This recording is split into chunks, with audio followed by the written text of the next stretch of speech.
Hola, soy Adela Carrasco y voy a ser tu profesora de reflexología podal. Fíjate, la reflexología es una fuente de salud y una profesión con futuro. Madre mía, todo lo hemos dicho con esa frase.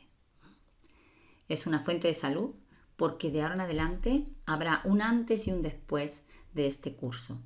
Habrá un antes donde la salud para ti quizá era algo incierto y hay un después en el que tienes un recurso con el que siempre vas, que son tus pies. ¿Y qué vamos a hacer? Pues lo que vamos a hacer es potenciar ese potencial que tienes en tu propio cuerpo para sanarte. No hemos nacido impotentes, no hemos nacido desestructurados, estamos diseñados perfectamente para reciclarnos siempre, claro está, con una vida natural. De eso se trata. Y cuando decimos que es una profesión con futuro es porque realmente la reflexología puedes incluirla en cualquier aspecto del entramado social.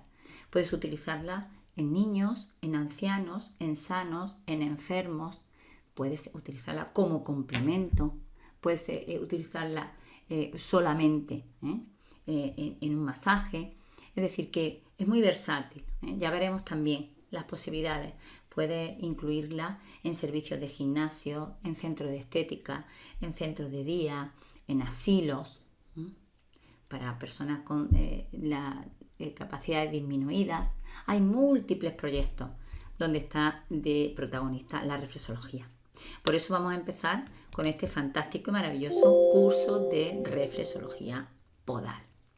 Bien, y ante todo vamos a hablar un poco de qué se va a tratar en esta primera entrega.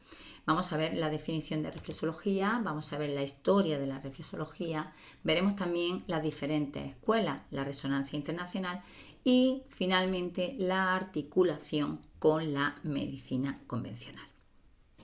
Bueno, si queremos hablar en esta primera unidad de reflexología y queremos abordar su definición, vamos a traer a colación algo que se comentó, que pudimos comentar en el congreso que se organizó en Madrid el pasado mes de junio, y en donde decíamos que hablar de reflexología es similar a hablar de las distintas herramientas naturopáticas que son mitad ciencia y mitad arte.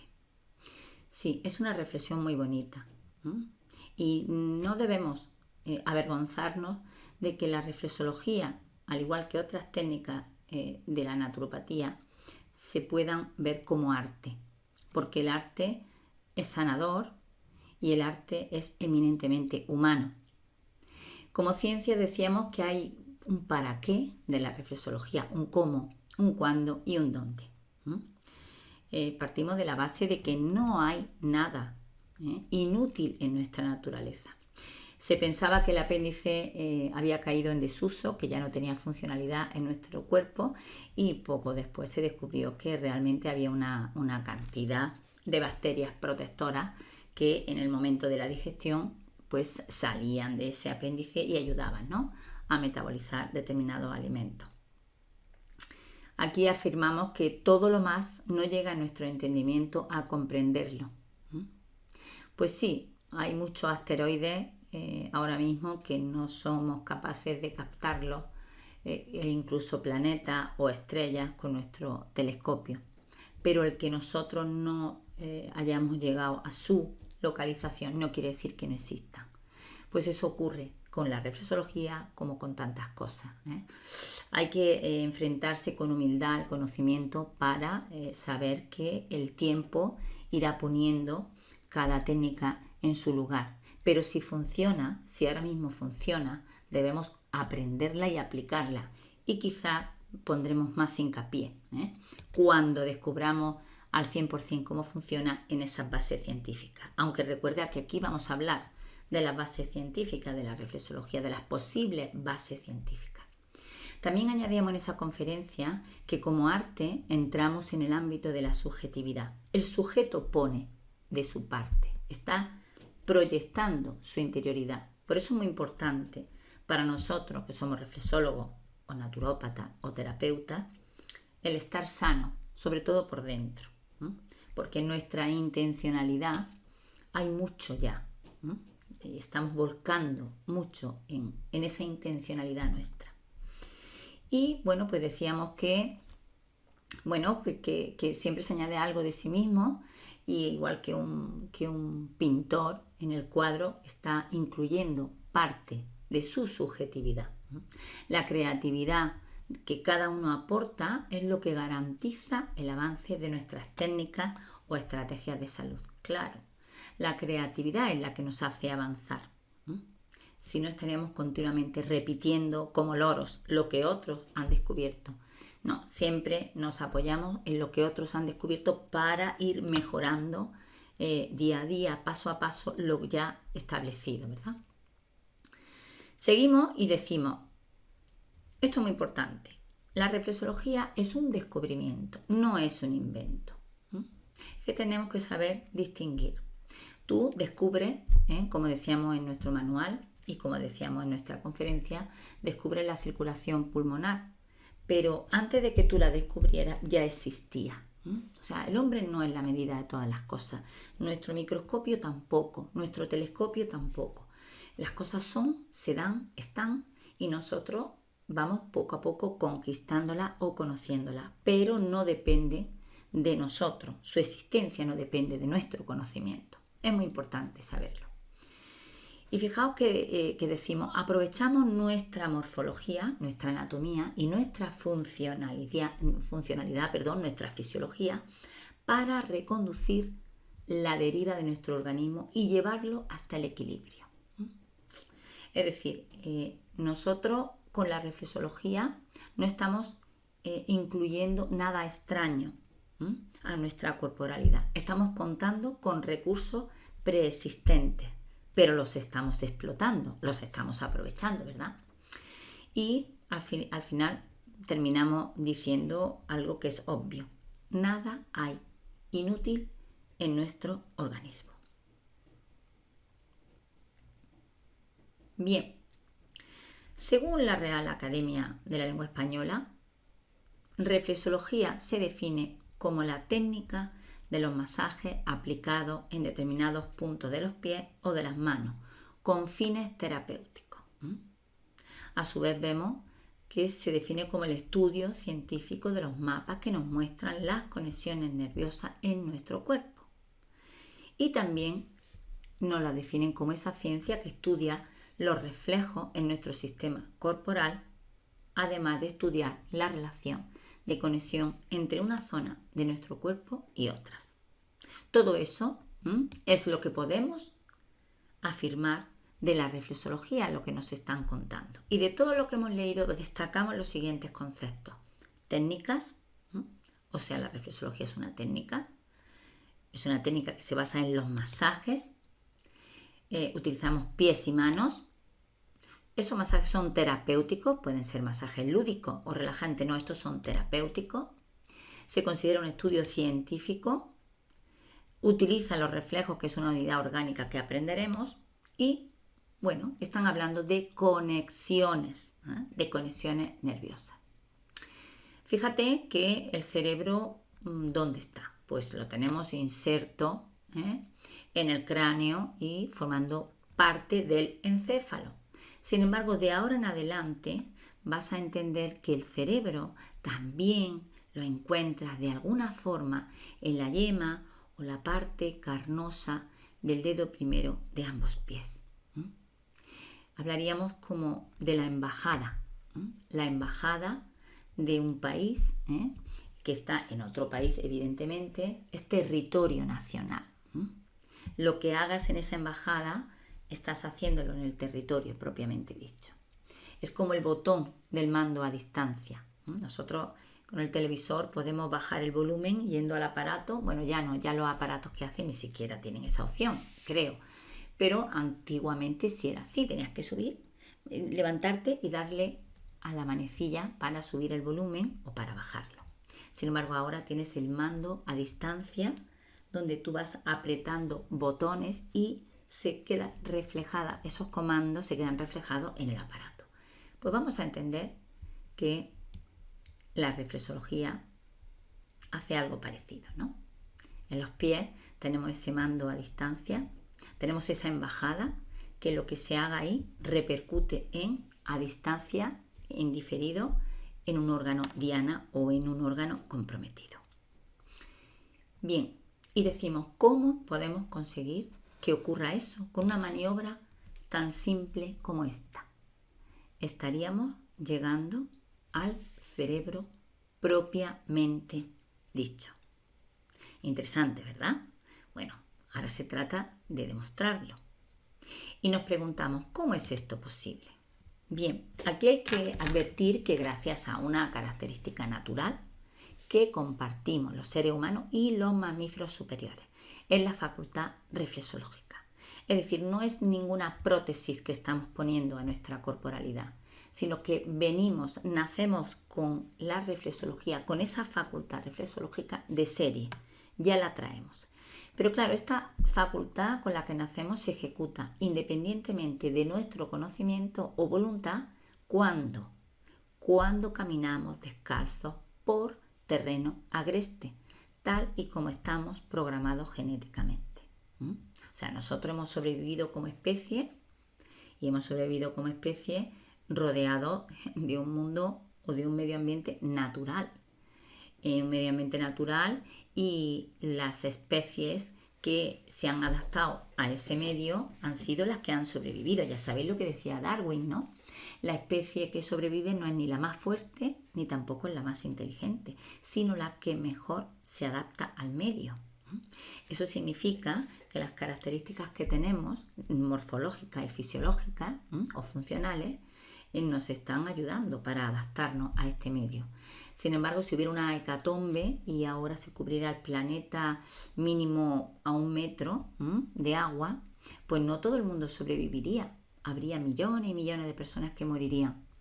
Y sobrevivirían los que son capaces de adaptarse a esa nueva situación. Y cuando pasaran cientos, miles de años, probablemente millones de años, aparecerían mutaciones. Mutaciones que se mantendrían en base a la adaptabilidad que supondrían frente al medio, ¿no? A lo mejor pues los que tuvieran más capacidad pulmonar porque pueden bucear durante más tiempo, los que son más altos, no sé, vete a saber cómo podría ser, ¿no? Pero nos podemos hacer una idea, o sea, el diseño del ser humano ya trae de serie esa facultad reflexológica.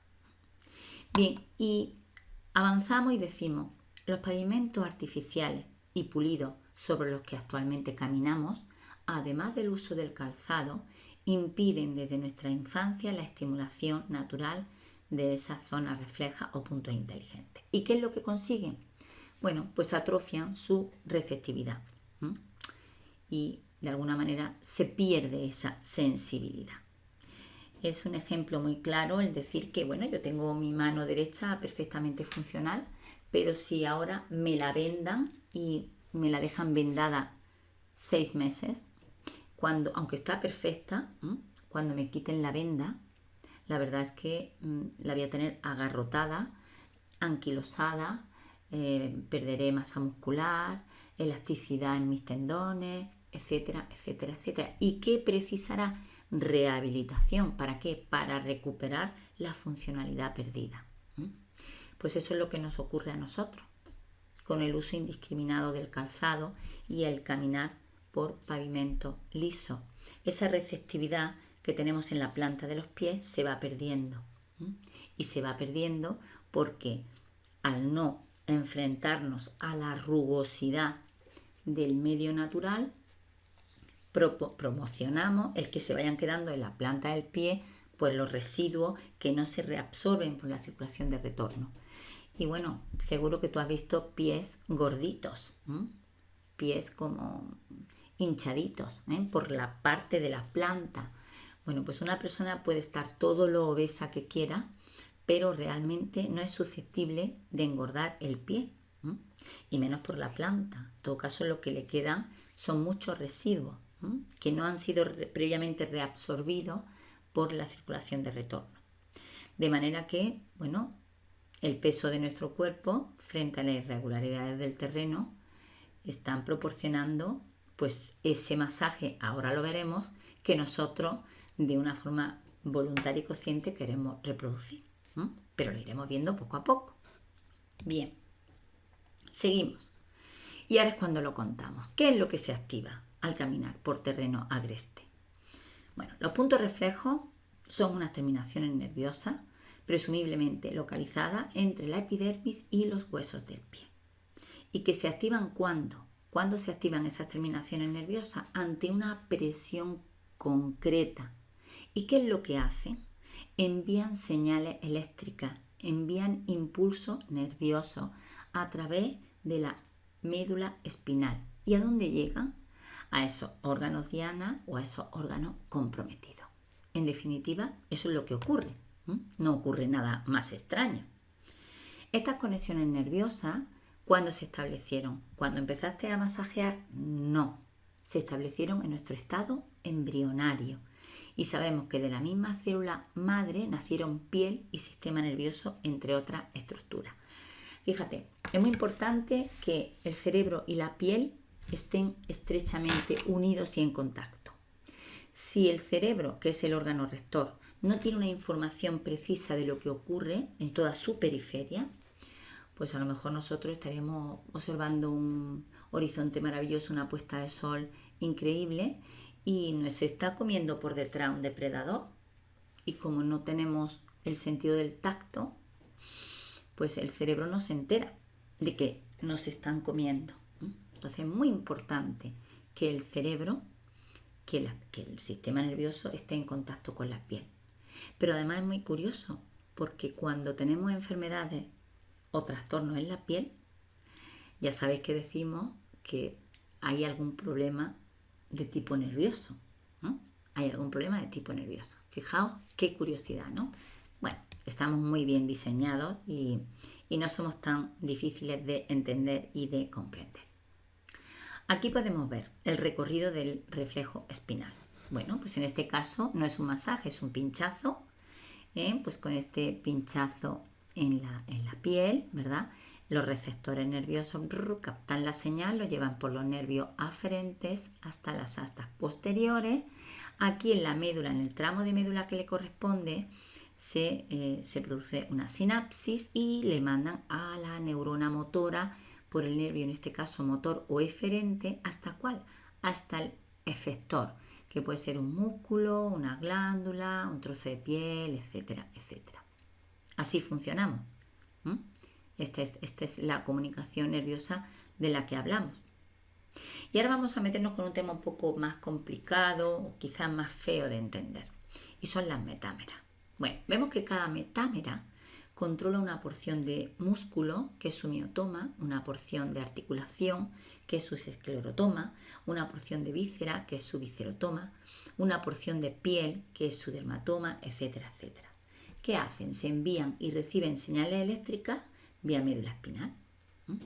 La médula, ¿qué haría? Haría de gestor para todas estas señales electroquímicas. Es decir, el cerebro está continuamente en contacto con todas las partes del cuerpo.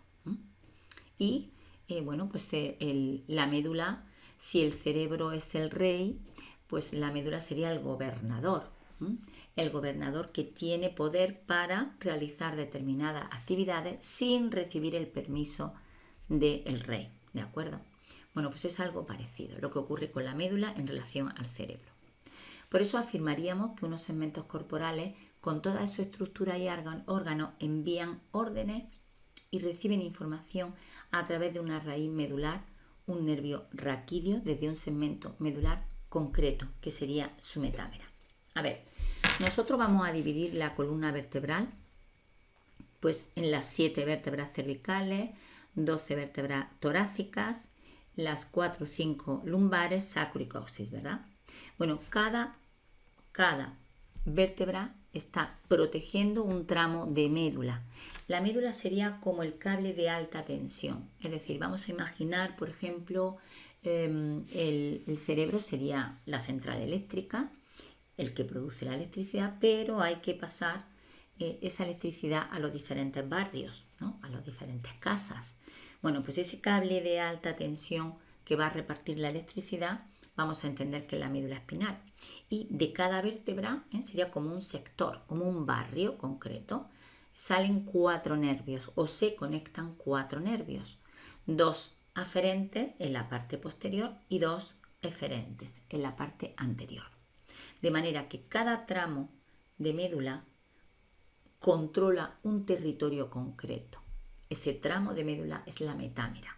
Y el tramo y el territorio de músculo que controla es su miotoma. El trozo o el pedazo de víscera que controla sería su viscerotoma. El que controla de articulación sería su esclerotoma. Y así sucesivamente. De manera que si tú tienes una lesión a la altura de la médula, van a caer unos determinados sistemas relacionados con ese tramo, con esa metámera. Esa metámera que viene de nuestro estado embrionario. ¿De acuerdo?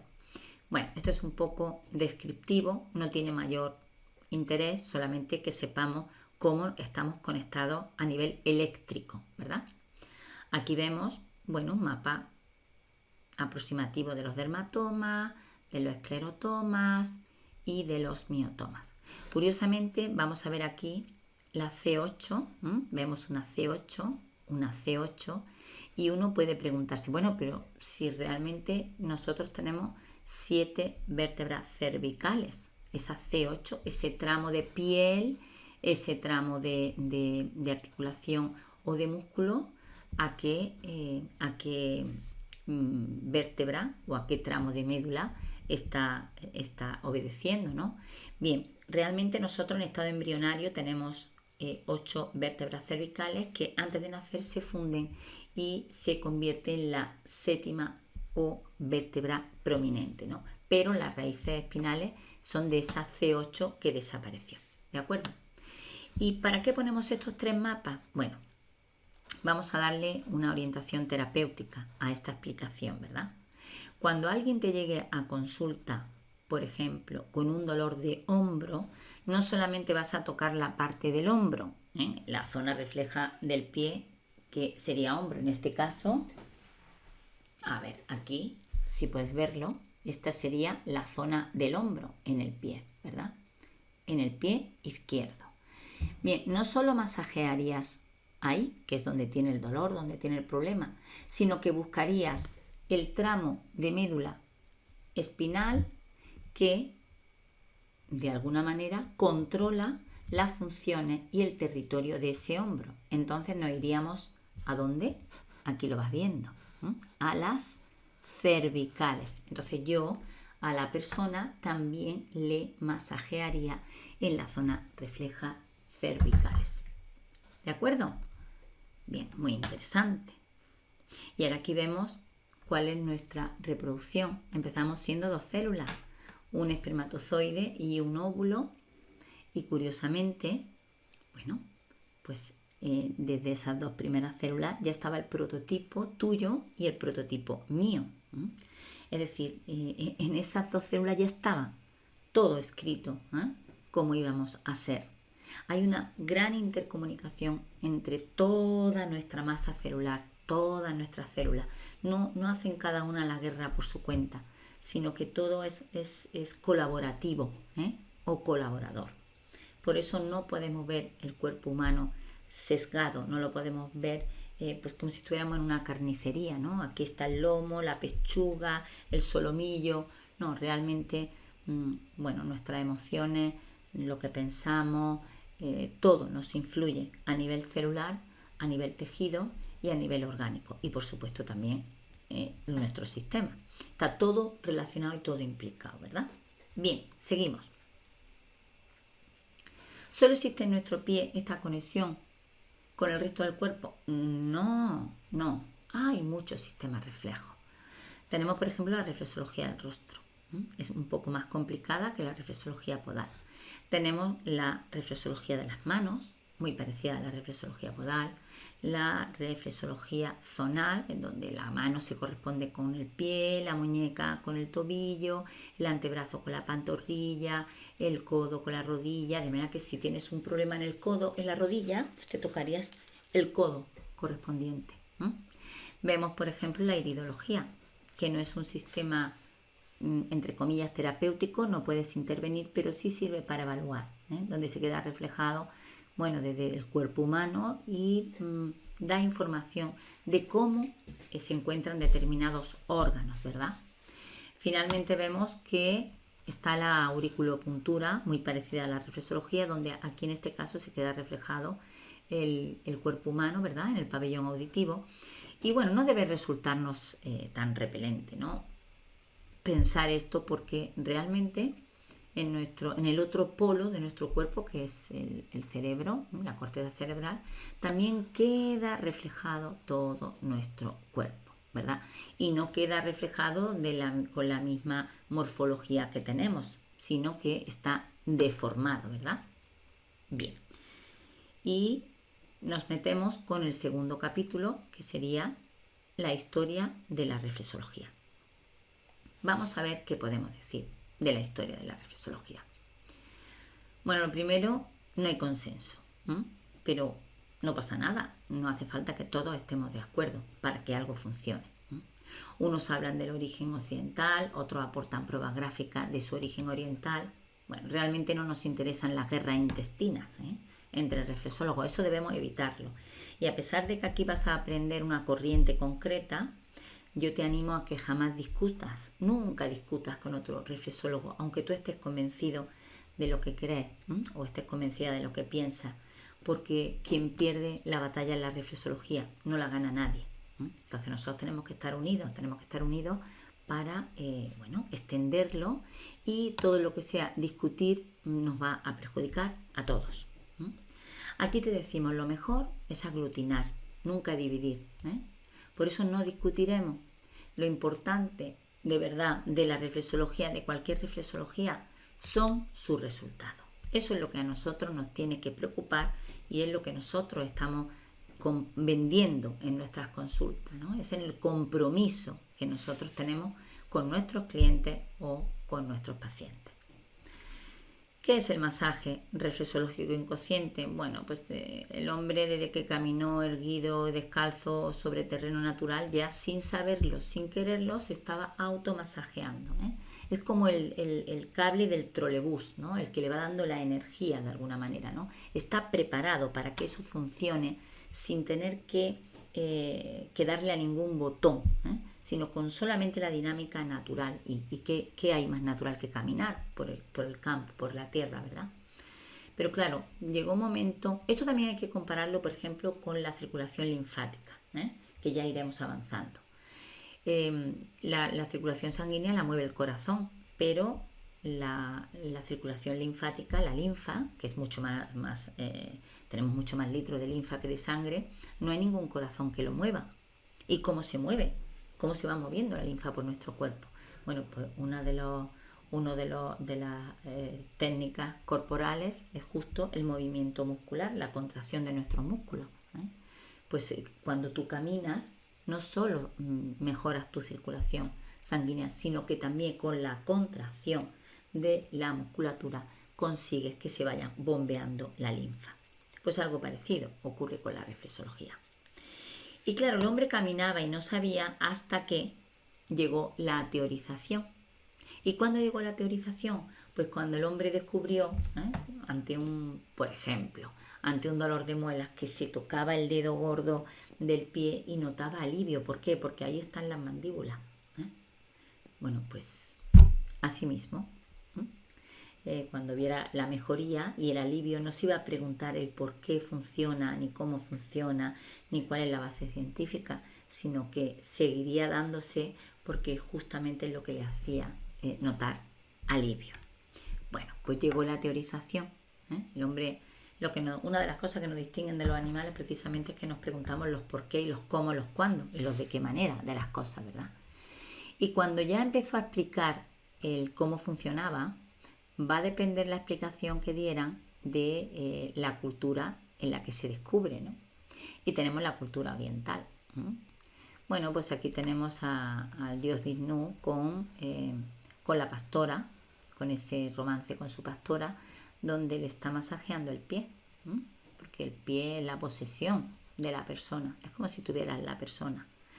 Bueno, este mapa es de la India de la India oriental y puede datar de 4.500, 5.000 años atrás. Si os dais cuenta, está lleno de simbolismo.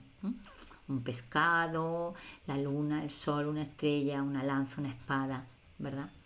Bueno, toda la cosmogonía, toda la interpretación de la realidad, de la naturaleza, tenían pues un componente mítico. Tenemos que recordar que la lógica y la racionalidad empiezan a cobrar importancia a partir de la filosofía griega clásica, ¿no? Pero previo a esto todo el pensamiento y toda la explicación eran míticas. Bueno, aquí vemos el pie de Buda. Algunos consideran que la reflexología fue la base de la posterior acupuntura.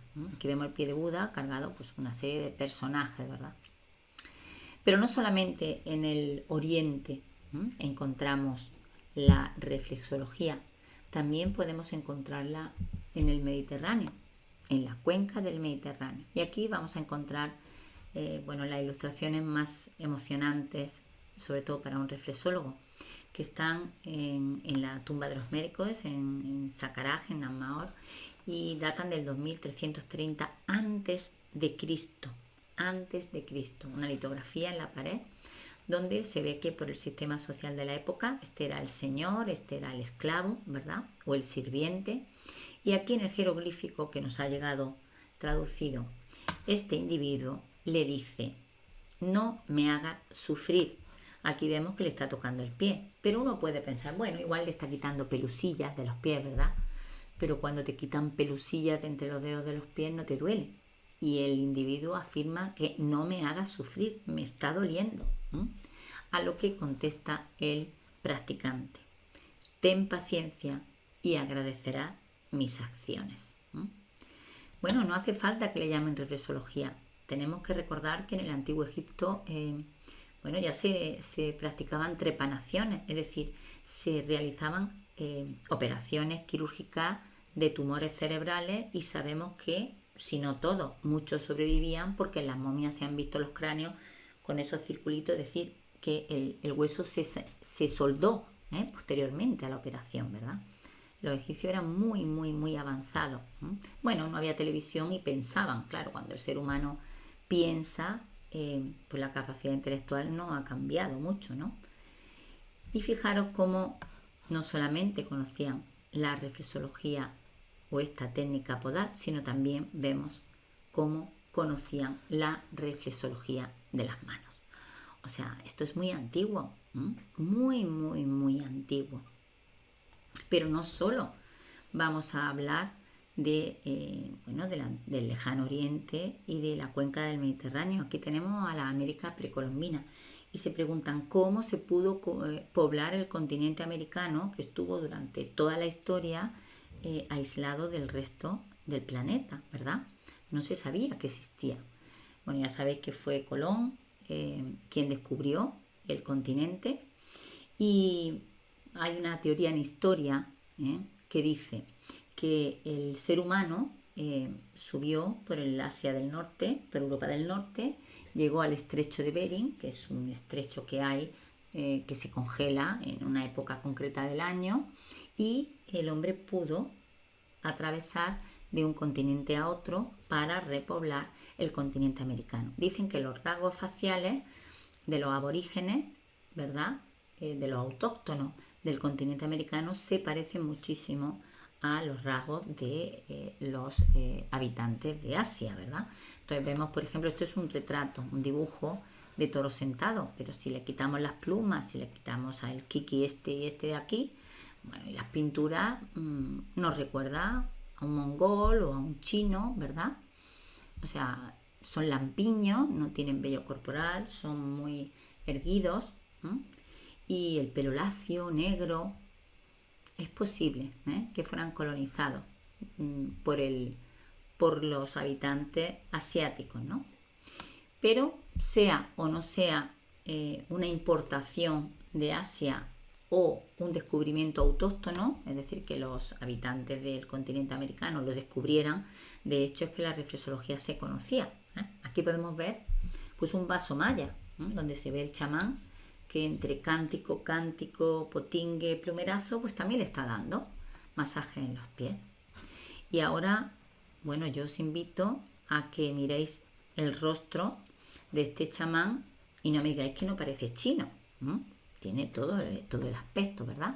Bueno, pues lo dejamos ahí. Lanzamos la pregunta al aire y que cada uno investigue por su cuenta. Bien, y luego llegamos a los occidentales, que supuestamente, entre comillas, somos los más avanzados.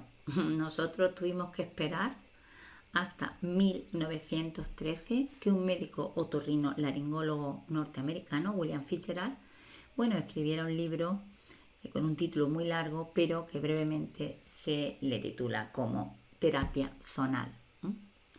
Este señor, que imaginamos que entró en contacto, pues o bien con misioneros que estarían en Asia, no sabemos muy bien, porque la teoría de los meridianos energéticos es más bien de acupuntura, ¿verdad? No se aprende en la Facultad de Medicina. Pero sí que defendió y comprobó que la cabeza y el tórax quedaría reflejada en esta zona del pie, la zona abdominal exactamente igual en esa otra zona y la zona pélvica en la zona del talón, ¿verdad? Bueno, pues después de William Fitzgerald aparecieron muchos seguidores, muchas escuelas y cada uno defiende la reflexología desde su perspectiva personal. Bueno, nos metemos con el tercer capítulo, que es la resonancia internacional, diferentes escuelas.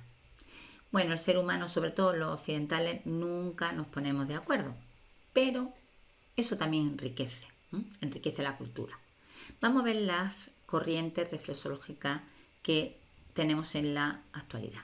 Está por un lado la corriente occidental y por el otro la corriente oriental. ¿En qué coinciden? Bueno, coinciden que el ser humano queda reflejado en el pie, pero en estado fetal. O sea, no queda reflejado un ser humano llegado a término, sino un feto. Tampoco abomina mucho a la razón, y os digo por qué. Porque realmente cuando se trazan esas conexiones nerviosas no es cuando ha nacido el niño, sino es cuando es todavía embrión o es feto. Y ya sabéis que dependiendo del estado embrionario en el que nos adentremos, pero a veces parecemos un renacuajo, con muchísima cola, ¿verdad? Y luego primero parecemos un renacuajo, un pez, después parecemos un reptil, ¿verdad?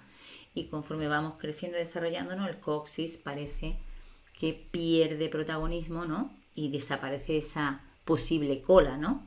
Que tienen otros animales o que tienen los animales.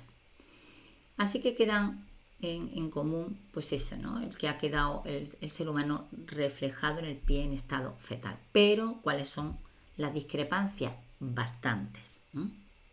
La primera son diferentes mapas. Bueno, te vas a dar cuenta que unos ponen el corazón en un lado, otros lo ponen en otro y no hay consenso. Ahora parece que hay más consenso que hace 20 años. Yo cuando conocí la reflexología, la verdad es que cada mapa era diferente, ¿no? No había consenso. Pero aparte de diferentes mapas, hay diferentes técnicas de estimulación. La reflexología occidental es más gentil a la hora de tratar el pie. La reflexología china, la reflexología oriental es más dura, es más enérgica. Y bueno, pues se pueden utilizar incluso palos, instrumentos de madera, ¿verdad? Le damos mucha importancia a las direcciones en el masaje y bueno, donde está la diferencia fundamental es en los criterios a la hora de tratar la enfermedad. Bueno, si habéis podido profundizar o tenéis curiosidad, o tú tienes curiosidad, puedes buscar y vas a ver cómo en algunas corrientes reflexológicas se desaconseja cuando hay fiebre dar un masaje, se desaconseja con cáncer, se desaconseja con infecciones, se desaconseja con diabetes. Bueno, pues es que claro, sin embargo, nosotros vamos a estudiar reflexología china con una base científica occidental, pero por supuesto que todo, absolutamente todo, se puede tratar con reflexología sin riesgo, pero hay que seguir un procedimiento. No vale cualquiera, por eso hay que aprender reflexología. Vamos a poner un ejemplo. Ante una gripe, que es la proliferación o la invasión de un virus, bueno, ya sabemos que los virus no son seres vivos, son una cadena de ADN que se replica, aprovechando la reproducción celular, son como zombies. Como los zombies están muertos, no los pueden matar, pues eso le ocurre, ¿no? Eso le ocurre a los virus. No hay medicamento que pueda acabar con un virus. Lo único que existe son los retrovirales, que lo que hacen es impedir la replicación, pero realmente no los destruyen. Sin embargo, el sistema linfático sí. Los glóbulos blancos, los linfocitos, pues hacen estallar a los virus, desaparecen. Creo que se los comen algunos de ellos. No sé exactamente la reacción química que realizan, pero sí que sé que acaban con ellos. Bueno, pues entonces nosotros, ante una infección, ante una gripe, ¿qué vamos a hacer? Vamos a promocionar el masaje en el sistema linfático. ¿Para qué? Para que esa batalla sea muy desigual. Haya muchísimos glóbulos blancos contra muy pocos virus, ¿verdad? O células infectadas por un virus. De manera que se resuelve. ¿Qué es lo que estamos curando? No, nosotros no curamos con reflexología. Lo que hacemos es acelerar el proceso natural. Tú lo aceleras, y entonces lo que podría durar 7 días con infecciones bacterianas oportunistas, pues lo resuelves en 2 y además sin infecciones bacterianas oportunistas. ¿Por qué? Porque al subir las defensas, lógicamente el cuerpo está fortalecido. ¿Que está cursando con fiebre? Bueno, pues nosotros masajeamos la glándula hipófisis, que segrega una hormona vasopresina que actúa como antipirético. Y la fiebre desaparece en tiempo récord. Nunca se masajea la hipófisis para que baje la fiebre sin que se esté masajeando el linfático, porque la fiebre es un mecanismo de defensa. ¿De acuerdo? Bien, y por ejemplo, ante una trombosis, una tromboflebitis, ¿qué se haría? Lo último que se hace es masajear el corazón. Sin embargo, se masajea los dos sistemas que limpian la sangre. Por un lado, el aparato excretor, el riñón, y por el otro volvemos al sistema linfático. El sistema linfático va degradando también las macromoléculas en moléculas más pequeñas. Y ya está, y no masajearíamos ninguna otra zona, ¿no? Entonces, es un poco aplicar todo lo que conocemos de la fisiología e incluso de las patologías para aplicarlo al masaje, utilizando pues ese mando o esos botones del mando a distancia. ¿De acuerdo? Bien, pues aquí podemos ver, ¿no?, los diferentes mapas. Estos no son mapas nuestros, no son los que vamos a seguir. Por ejemplo, aquí podéis observar cómo el corazón, ¿no?, lo tienen en el centro de la almohadilla masa gorda. Los pulmones los ponen aquí. Bueno, ahora veréis que, claro, para nosotros así no es, para la reflexología que vas a aprender tú aquí. Bueno, pues aquí te ponen el corazón, aquí te ponen la columna vertebral ahí, el corazón te lo ponen en este caso aquí, ¿veis? Y aquí te ponen la columna vertebral. Bueno, para nosotros tampoco está ahí, exactamente.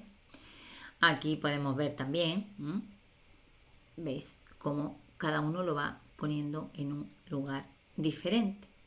Y ahí se van viendo cómo los diferentes mapas localizan en puntos diferentes la misma zona. Bien, y ahora ya nos queda la articulación con la medicina convencional. ¿Cuándo usar la reflexología y cuándo acudir a la medicina? Esto es muy importante, ¿verdad? Sobre todo porque hay mucha desinformación y tenemos que ser sobre todo responsables.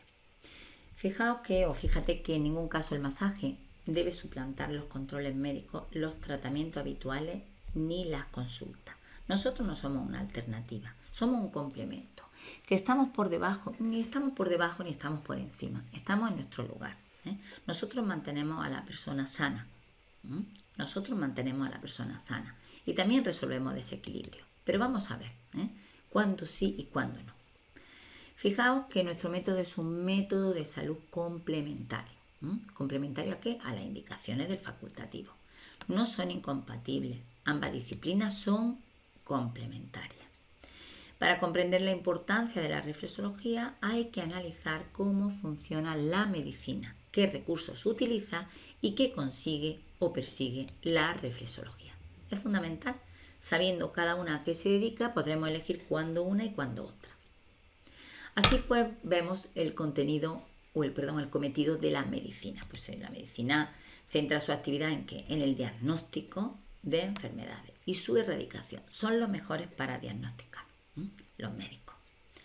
Para ello emplea medios no naturales o ajenos a la propia naturaleza del individuo. ¿Qué es lo que utiliza la medicina? Pues medicamentos, intervenciones quirúrgicas, láser, onda corta, quimioterapia, ¿verdad?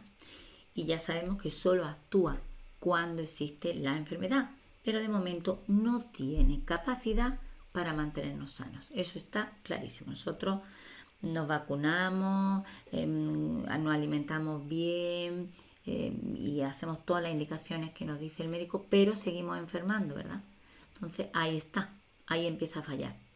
También en demasiadas ocasiones los tratamientos son muy agresivos, ¿no? Y van matando como moscas a cañonazos, ¿verdad? Y te arregla una cosa pero te estropea 7, ¿verdad? Un medicamento en concreto. Además trata los síntomas, en muchas ocasiones no el origen de la dolencia, ¿verdad? Abusa del consumo de medicamentos.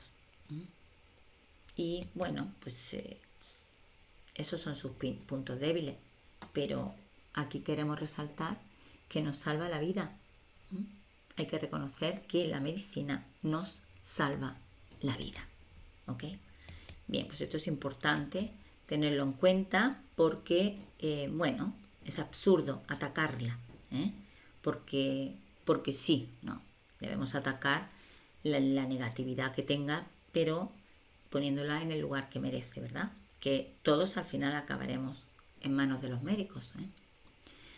Bien, ¿cuál es el cometido de los métodos naturales? Bueno, pues tenemos, en concreto en la reflexología hay una doble vertiente. Su radiación cubre, por un lado, un carácter regulador, no curativo. Nosotros no curamos, sino que devolvemos a los órganos a su estado óptimo, a su programación genética, ¿verdad? Pero también tiene una dimensión profiláctica o preventiva. ¿Y eso por qué? Bueno, pues fijaos, vamos a poner el caso último del que hablábamos de la gripe. Pues yo me automasajeo o masajeo a una persona con gripe y empiezan a promocionarse la reproducción de glóbulos blancos. La gripe desaparece. ¿Qué ocurre? Bueno, pues cuando ha acabado el episodio, ¿verdad?, infeccioso, mi sistema inmunitario ha quedado fortalecido. Si cuando yo tengo una gripe voy al médico y el médico me manda antibióticos, aunque sabe que los antibióticos no acaban con el virus, pero intentan evitar la aparición de infecciones oportunistas que sí son bacterianas y que sí las mata el antibiótico. El antibiótico cuando actúa mata, es como el napal, ¿no? Cuando hay una lucha, pues te cargas al bueno y al malo, a los dos a la vez, ¿no? Entonces, después de una tanda de antibióticos, de una secuencia de antibióticos, tu cuerpo queda debilitado. ¿Por qué? Porque tus defensas se debilitan. ¿De acuerdo? Entonces, ¿qué ocurre? Pues que con la medicina te quedas débil, sin embargo, con la reflexología tú has promocionado tu defensa corporal. Por eso tiene una dimensión profiláctica o preventiva. Además, decimos que actúa cuando un órgano está enfermo, pero también ayuda de forma eficaz para mantener al cuerpo libre de enfermedades. ¿Y en qué se apoya? Pues en el poder autorregulador del propio organismo y lo potencia. ¿De acuerdo? Esa es nuestra gran ventaja. Bueno, pues eso ocurre prácticamente con casi todos los métodos naturales, con lo que llamamos naturopatía. Y yo aquí os animo a que seamos bígamos, que nos casemos ¿con quién? Con la naturopatía, con la reflexología, pero también con la medicina. Chicos, si yo tengo un accidente, no quiero a ningún reflexólogo cerca de mí, quiero una ambulancia y un médico. Pero para una gripe, un dolor de cabeza, un dolor de espalda, una mala digestión, problemas circulatorios, etcétera, etcétera, etcétera, prefiero un gran reflexólogo a mi lado. ¿De acuerdo? Bien, ahora llega el momento de la acción, y es decir, vais a empezar a escribir Bueno, pues en 2 minutitos, ¿qué habéis aprendido en esta primera lección? ¿De acuerdo? Venga, os espero.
Bueno, ya hemos aprendido mucho hoy. Fíjate, en tan poco tiempo hemos visto tantas cosas. Vamos a recapitular un poquito, ¿verdad? Vamos a ver qué hemos aprendido. Hemos aprendido la definición de reflexología, desde cuándo funciona la reflexología en nuestro cuerpo. Bueno, hemos visto desde cuándo se conocen los beneficios. Hemos visto las diferentes corrientes reflexológicas en la actualidad. Y algo muy importante, que es la articulación con la medicina convencional. Claro, ahora vamos a ver a qué nos vamos a enfrentar en la próxima clase. Bueno, la próxima clase es un tema muy interesante y es cómo funciona la reflexología. Tienes que saber cómo funciona para poder entenderla, explicarla y aplicarla con seguridad. Por eso la base científica es importante tenerla clara y además defenderla. Defenderla en cualquier sarao, en cualquier foro. También vamos a ver las técnicas y direcciones en el masaje. Y finalmente veremos el mapa podal. ¿De acuerdo? Bueno, pues espero que te haya gustado esta pequeña introducción, que es necesario conocer todas estas cosas, aunque son teóricas, pero de alguna manera te van a dar mucha seguridad luego en tu trabajo. Y nada, te espero para la próxima clase. Adiós.